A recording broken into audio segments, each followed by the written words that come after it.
एक बार एक छोटी बच्ची अपने परिवार सहित श्री दर्शनों के लिए श्री प्रयागधाम गई।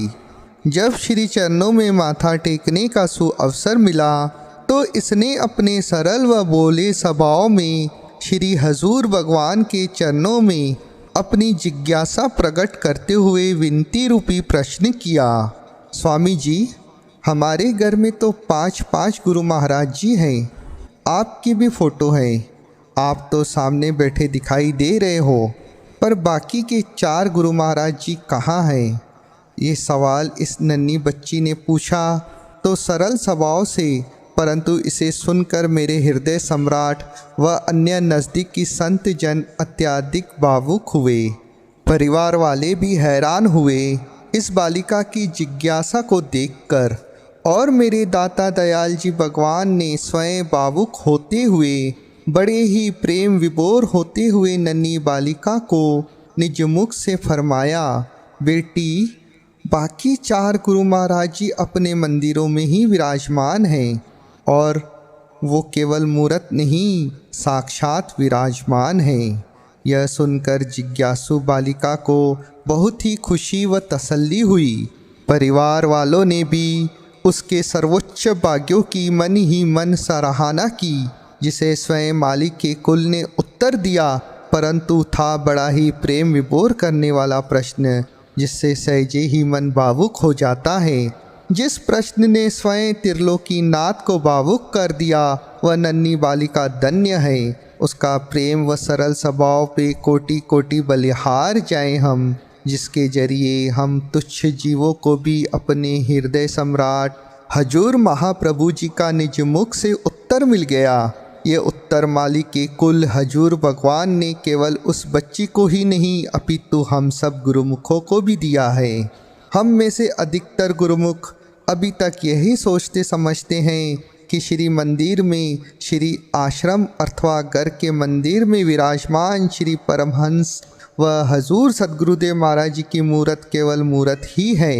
हम बेशक जान भी लेते हैं कि ये मूरत नहीं, प्रभु जी खुद विराजमान हैं, परंतु दिल से मानते व पहचानते नहीं हैं। क्योंकि यदि हम दिल से मानते तो अपने घरों में, आश्रमों में श्री परमहंस विभूतियों के समक्ष पुनाता आदर भाव रखते, हर प्रकार से उन्हें हाजिर नाजिर समझ के सेवा करें, उनकी हर चीज़ का ख्याल रखें व करें, परंतु ऐसा सर्वोच्च भाव हम में कहाँ। हम श्री आरती भी करते हैं श्री मंदिर या आश्रम या घर के मंदिर में, तो हमारा ध्यान इधर उधर भटकता है। क्यों? क्योंकि यदि हम इन्हें सचमुच दिल से हाजिर नाजिर मान लें तो भूल से भी हमारा मन कहीं और न जाए और न जा सकता है।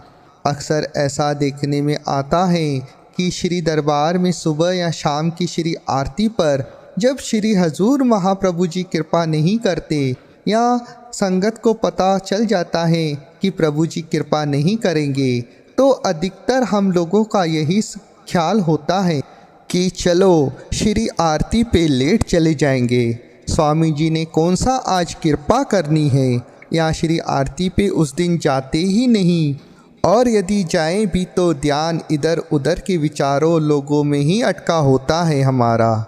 ये क्या श्री परमहंसों की मूर्तियों को हम साक्षात समझते हैं? नहीं, ये सर्वोच्च भाव अपनी ताकत या औकात से नहीं आता या आ सकता। इसके लिए हर पल अपने मालिक से प्रेम की याचना करो, उनकी आज्ञा मौज में तत्पर रहने की कोशिश व अधिक से अधिक सत्संग श्रवण हो, जिससे कि अमली में लाने की कोशिश भी हो। ये भाव धीरे धीरे फलीभूत होता है, परंतु प्रयास तो हमें ही करने हैं ना। कृपा शक्ति व दया मालिक की होती है, परंतु प्रयास करना व बुद्धि से निर्णय लेना तो हम जीवों का ही कार्य है। इसीलिए इस बात पे विश्वास हो कि श्री मूर्तियों में हमारे श्री परमहंस साक्षात विराजमान हैं। इस भाव को दृढ़ करने के लिए बार बार श्री चरणों में प्रार्थना व निरंतर अभ्यास अथवा तत्व चिंतन। जब हमें यह एहसास हो जाएगा कि श्री मूर्ति नहीं हमारे हजूर व श्री परमहंस साक्षात विराजमान हैं, तो उनकी सेवा व उनसे प्रेम स्वयं ही हो जाएगा। उनकी कद्र भी तभी होगी, उनका ख्याल भी तभी होगा, और उनका ख्याल, उनकी याद ही इस जीवन की सच्ची सफलता है, मानव जन्म का अंतः लक्ष्य है।